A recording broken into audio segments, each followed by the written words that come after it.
Chers amis, bonjour et merci encore une fois de nous recevoir chez vous, chez nous, sur votre fenêtre qui est votre téléphone portable. En ces deuxième épisode sur l'entrepreneuriat, merci beaucoup. George Eliot dit ceci, il n'est jamais trop tard pour être ce que vous auriez pu être. Et donc il n'est jamais tard pour devenir la personne qu'on aurait pu devenir. Je m'en vais par cette anecdote. Je ne suis pas encore entrepreneur, mais j'ai vraiment fort envie de l'être. Et j'ai longuement entendu parler de l'entrepreneuriat. Si pas même dans l'entrepreneuriat, il y a toujours des pertes. Au début, quand on est encore un start-up, il y a vraiment de pertes. Et cela me fait énormément peur. Mais quel conseil me donneriez-vous en appui à ce principe? Primo, j'investis seulement de l'argent que je peux perdre. Pour te dire que tu peux investir l'argent que tu peux seulement perdre. Point de besoin de consommer tout ton salaire. On me dit voilà, je me prive tout mon salaire pour ces projets. Si pas, point de besoin de dire que voilà, je ne veux pas manger pendant 2, 3, 4 jours. En fait, mange. Si tu as un salaire, économise. Aussi pas pour les étudiants, point de besoin de piquer les frics de la fac en fait. Non, étudie. En fait, c'est vraiment important. Avoir des projets, c'est important. Manger, c'est important. Étudier, c'est important. Donc, investis seulement l'argent que tu peux perdre. La plupart des entrepreneurs qui ont eu du succès sont des anciens salariés. Quelqu'un qui a eu du job et qui vraiment s'est tapé de l'argent et puis il s'est dit voilà, je peux investir ceci.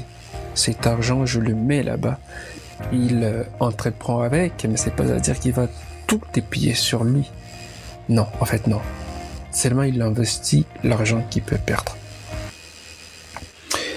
Et quand on est salarié, on voit tout parce qu'on est sur le terrain. On voit tout ce qui se passe dans le business. On prend des risques. On prend des risques en fait avec les business qu'on veut faire. Parce qu'on a déjà l'expérience, on fait se dire.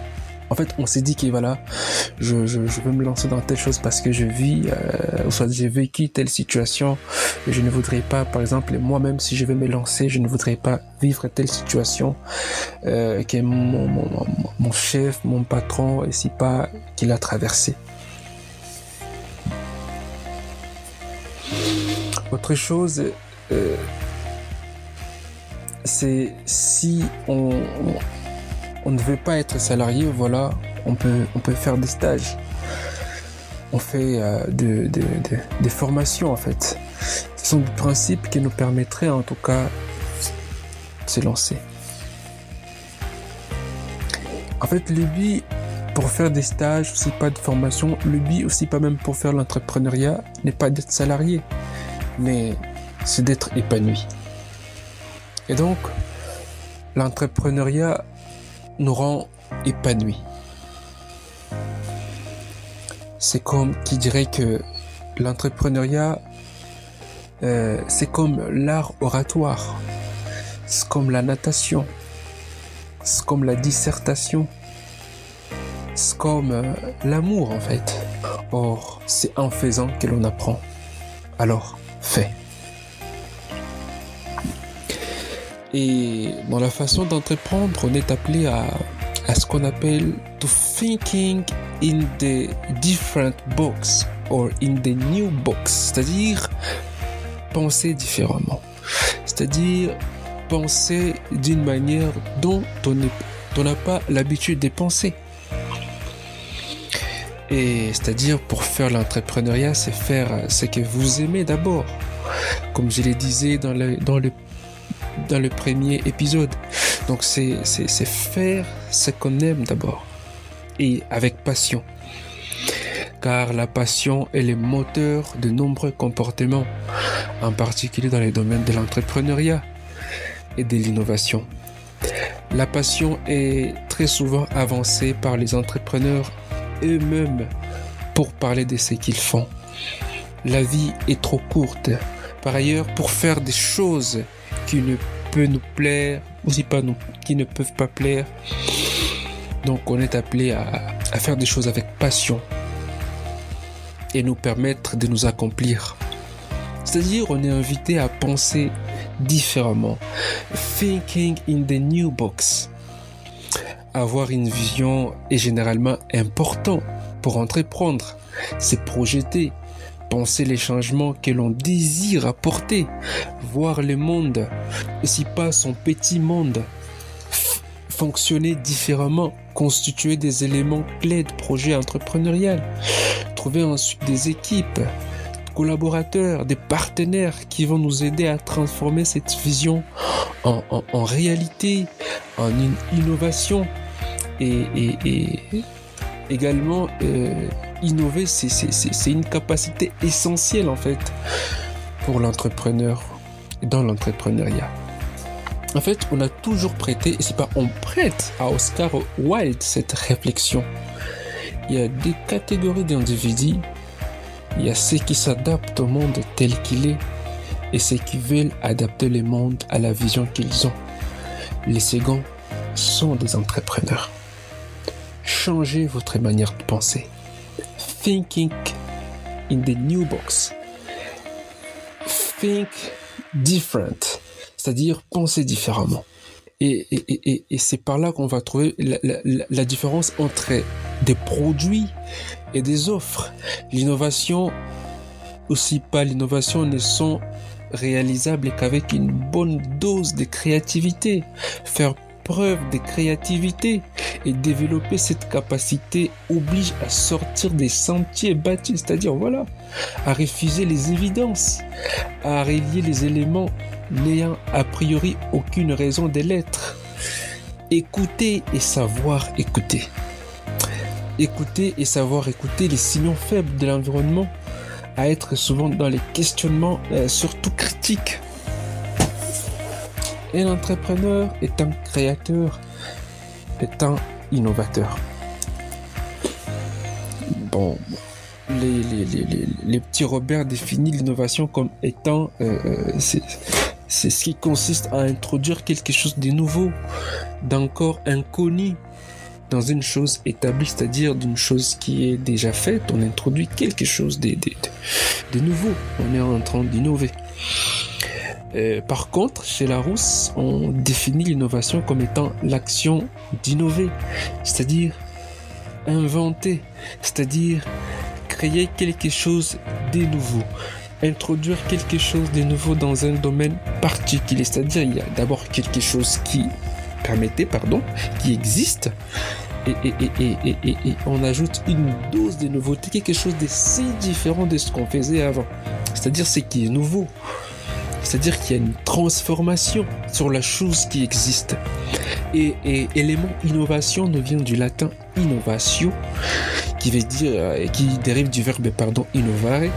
Ce verbe est composé de deux parties. In qui signifie dans ou en, et novare qui signifie renouveler ou rendre nouveau. Lui-même dérivé de novus qui signifie nouveau. Et l'accent est mis sur la nouveauté par rapport à l'état actuel.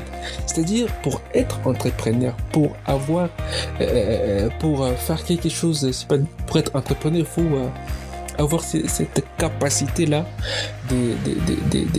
d'introduire une nouveauté en fait sur déjà des choses qui existaient. Donc quitter en fait des sentiers battus, c'est-à-dire on est d'abord passé par ces sentiers battus pour introduire quelque chose de nouveau, c'est-à-dire passer par là pour introduire quelque chose de nouveau dans les systèmes. C'est-à-dire l'accent est mis sur la nouveauté par rapport à l'état actuel.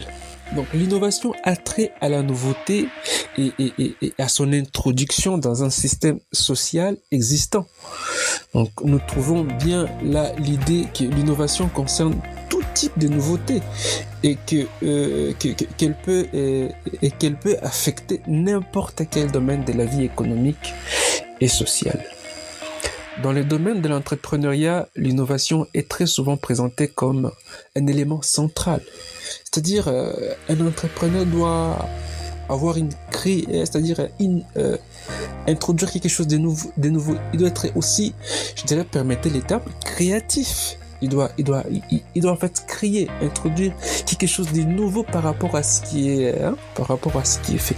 C'est-à-dire s'il y a une façon dont on fabrique le vin, c'est-à-dire lui peut fabriquer le vin avec, si pas à base de tel ou tel autre produit par rapport à ce que les autres font, si tel produit est d'habitude avancé pour faire le vin, et il ajoute en fait une autre dose de créativité pour la création de ces produits.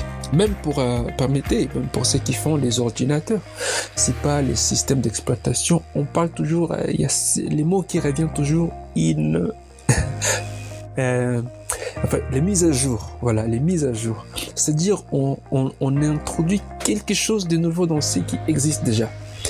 Et récemment, donc je m'en vais avec l'exemple ici proche, avec la nouveauté introduite dans iPhone 16, c'est-à-dire qui intègre l'intelligence artificielle en fait dans ce téléphone, c'est-à-dire un téléphone qui s'adapte à la situation du moment avec quelque chose de très nouveau. Parlons un peu de Google Pixel, où dans quelque chose qui existe dans ce téléphone, il y a quelque chose de commun, mais il y a autre chose qui n'existait pas dans ce téléphone, qu'ils ont ajouté. Il y a une créativité dans ce téléphone Google Pixel, où on peut faire des appels satellitaires. C'est-à-dire, s'il n'y a pas de réseau, il n'y a pas de problème. Vous pouvez faire un appel via satellite. Donc, c'est quelque chose de très nouveau. C'est qu'il faut toujours miser sur l'entrepreneur et quelqu'un qui pense à ça, qui anticipe d'ailleurs même ça. C'est-à-dire, donc, l'innovation a trait à la nouveauté et son introduction dans un système social existant. Nous retrouvons bien l'idée que l'innovation concerne tout type de nouveautés et qu'elle peut affecter n'importe quel domaine dans la vie sociale et économique. Donc, dans le domaine de l'entrepreneuriat, l'innovation est très souvent présentée comme un élément central, voire, permettez les termes, discriminants du comportement entrepreneurial. Donc, l'innovation constitue le fondement de l'entrepreneuriat, puisque celui-là suppose des idées nouvelles pour offrir ou pour produire de nouveaux biens ou services, ou encore pour réorganiser l'entreprise. L'innovation, c'est créer une entreprise différente de ce que nous connaissons auparavant. C'est découvrir ou transformer un produit, c'est proposer une nouvelle façon de faire, de distribuer, de vendre, comme le disait Julien Machersney. Voilà. Et donc, c'est un peu ça. Merci à tous qui viennent de nous suivre par rapport à ce qu'on vient de dire dans cette partie. Aussi passer ce deuxième épisode sur l'innovation.